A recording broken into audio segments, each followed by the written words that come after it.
When I was watching social media, I see all these people going to gym, which made me like very depressed. Like I'm looking at them and I'm like, oh, they don't realize what they have. I'm dreaming for this, you know. I want to have this health so I can go to the gym. This is the only thing I know. That's the thing that I live for. Popularity that I had at the moment, I was trying to hide myself. Ashamed that probably someone will recognize me and say, look how it look how he looks now. How long is that period that you had to go through, like the hard one? The very hard one, it was like 2 years, since 2017 till the beginning of 2020. And I think 2020, it was really hard for everyone, but for me, it was perfect. You know, I felt that I'm alive again, you know. Why was that?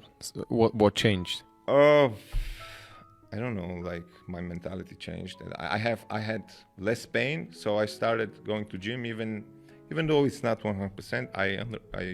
I realized that the most important thing for me is to feel that I'm doing something for myself and for my body. You know, that I'm trying to progress every day. You know, this thing is what keeps me alive. But I can say that in 2018 it was the probably the hardest part, because I had another surgery on my leg. So my leg was open, you know. I had very big surgery with cartilage replacement. Okay. Yeah. At the same time, I had pain on my hips. Wow. Yeah, and at the same time, I developed a condition which is called coccydynia, which you have pain on the tailbone. I can't lay on my back, you know. I can't sit without certain with special pillow. Wow. Okay, and I had this at the same time, and I couldn't sleep because I didn't have a position to sleep on. You know, when I'm on my side, my hip hurts, my both hips. You know, when on my back, my tailbone hurts. When I'm on my front, you know, my knee hurts because I have a surgery. And I was sleeping on these painkillers for months just because I couldn't relax. You know, and when you're like this, your nervous system to feel pain all the time and to have not a single moment that you can relax because you don't have pain, it just drives you crazy.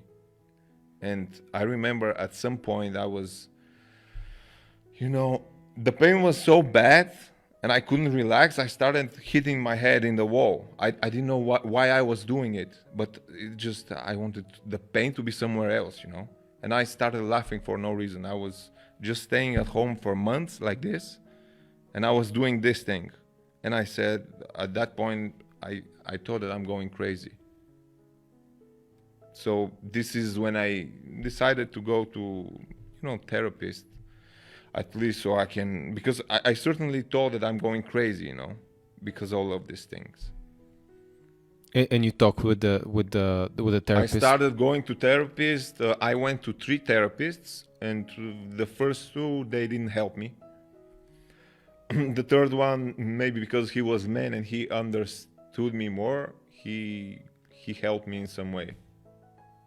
I started feeling more, I don't know, more confident, because the thing was that during these times I lost my confidence.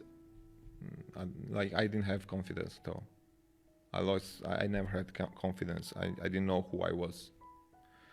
And I remember when I started going to the gym, when I started doing business with fitness and everything, I was becoming more and more confident. You feel that you can handle everything. And at some point in my life, because before this thing happened, I was very confident that I can fix everything. If I have problem, I fix it. I can do everything. When all this thing happened, I realized that I can't, all my health problems I couldn't handle.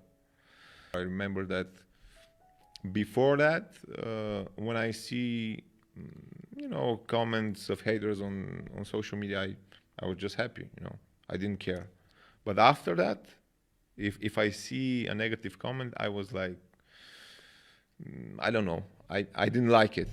I was hurt, because I realized these guys don't know what's my situation, and they are speaking back to me, you know. And I was hiding. Probably most of the people, they will be like, why didn't you tell all this thing? It's because at that point I didn't have the strength to say it. I'm just honest. I felt like I'm the most miserable person on earth, and I didn't have the strength to say it. It takes a tremendous amount of courage to come out and say it now. So what made you want to share this story now, besides having the strength and having the courage now to share all of this?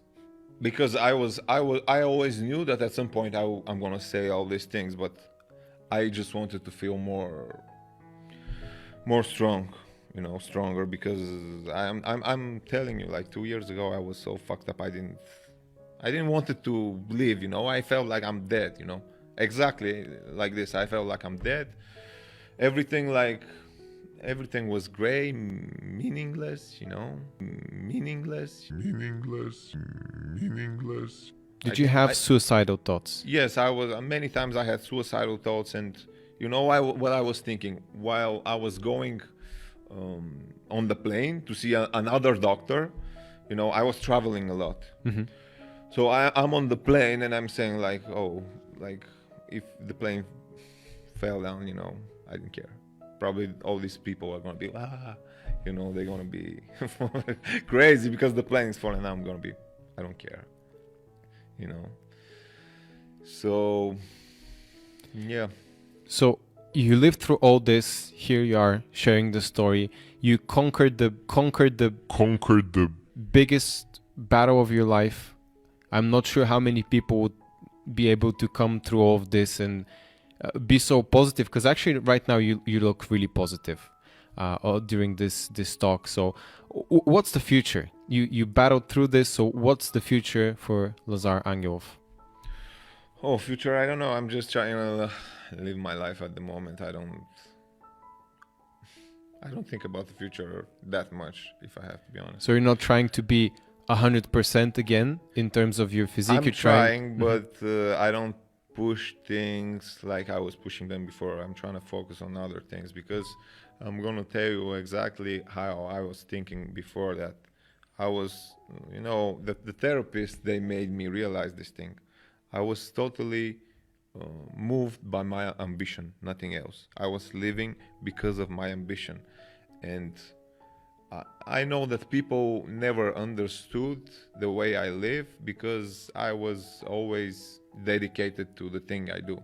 And to me, all the other things didn't exist, girlfriend, nothing else, To me, success was the only thing I knew, and I was living to be successful. And once I lost this ambition, I felt like I lost everything. Like I don't have reason to live anymore. So I'm trying not to be like this. I'm not overthinking. I'm trying to find other things beside lifting weights and trying to be the best at this thing, You're just having fun. Yeah, I started having fun. Like there was one thing that I was so ashamed of myself that in the summertime I was going with a tracksuit, before that, because I was ashamed of my body. And last year, I started to lift weights. I don't look like I looked before, but I look like at least like a person that goes to the gym a little bit, So I had this courage to go to start having fun, and I got a girlfriend, so she took me to the seaside, and I saw things that I haven't seen in years, It just made me feel alive again. I started to have my confidence back. Like it feels good, Even at some point I started to become overconfident, because once you overcome something hard in your life, you become more confident. This is how I think. It's true. It's true. But this time I feel like you're wiser and you know not to push too much, even though you Yeah, gained your actually, I confidence. was very, very stupid. Like, I didn't know many things before. You need to do stuff that other people don't dare to do. So this is what I was doing, you know. Even like, you need to outwork everyone. This was my mentality. Admittedly, extremely hard. I can see how your expression changes, but I feel like you have this wisdom now to go forward and be stronger than before. Yeah, I think so, but you don't know what. I mean, the time will show. You know, you don't. I don't know what's gonna happen, but yes, I'm wiser and I know how to handle things.